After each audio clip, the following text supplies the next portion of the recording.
Bonjour, nous sommes aujourd'hui le 29 octobre 2021. Après le baisse de septembre, les marchés émergents sont en hausse de 1% ce mois-ci. Ils continuent de sous-performer les marchés développés aux États-Unis et en Europe, qui ont atteint de nouveaux plus hauts historiques. Ce mois-ci, l'Indonésie et Hong Kong sont en tête, avec des hausses de 5% et 3% respectivement. La Chine affiche une hausse de 1% malgré le ralentissement de la croissance économique et les nouvelles tensions avec les États-Unis. Au Brésil, en revanche, le sentiment se dégrade en raison d'inflation élevée et d'une forte pression fiscale. Son marché a baissé de 5% sur le mois et le réel brésilien a baissé de plus de 3%. Face à la hausse des pressions inflationnistes, comment se comportent les pays émergents? La région géographique où la menace inflationniste est la plus forte est l'Amérique latine, et notamment le Brésil, où l'inflation a dépassé 10%.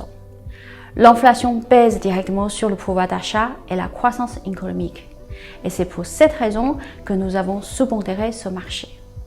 Pour faire face à ce risque, les banques centrales de pays émergents accélèrent leur resserrement monétaire.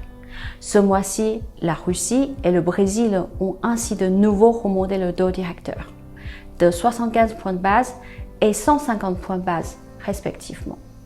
Tandis que les pressions inflationnistes devraient se normaliser l'année prochaine pour la plupart des pays émergents, leur réactivité en termes de politique monétaire leur permet également d'être mieux positionné dans la perspective de tapering de la Fed.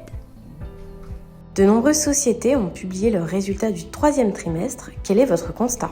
Nous avons anticipé des publications mitigées pour certaines entreprises du fait de la hausse générale de coûts et de difficultés d'approvisionnement. En conséquence, nous avons pris nos bénéfices en anguille et avons baissé les poids d'Aeston et de AirTAC.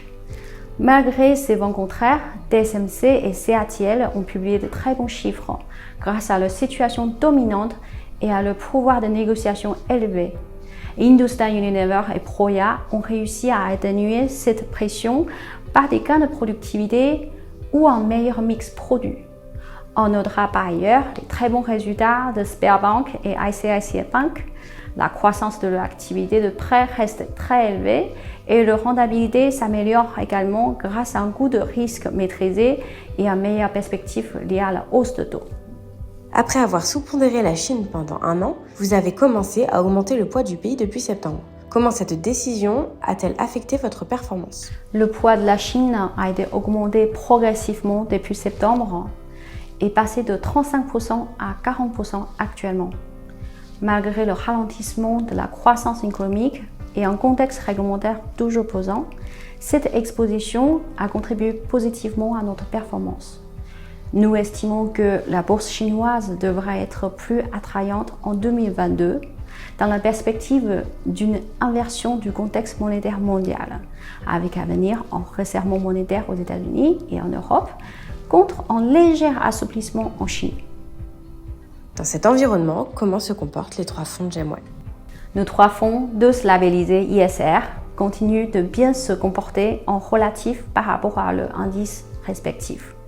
Sur le mois, GEM Equity gagne un peu plus de 1%, GEM Asia un peu plus de 2% et GEM China 3%.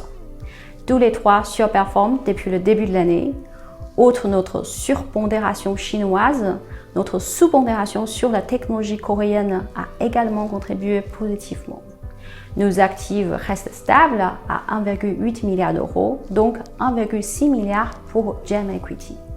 Nous vous remercions de votre fidélité et vous donnons rendez-vous fin novembre pour un nouveau point sur les marchés émergents.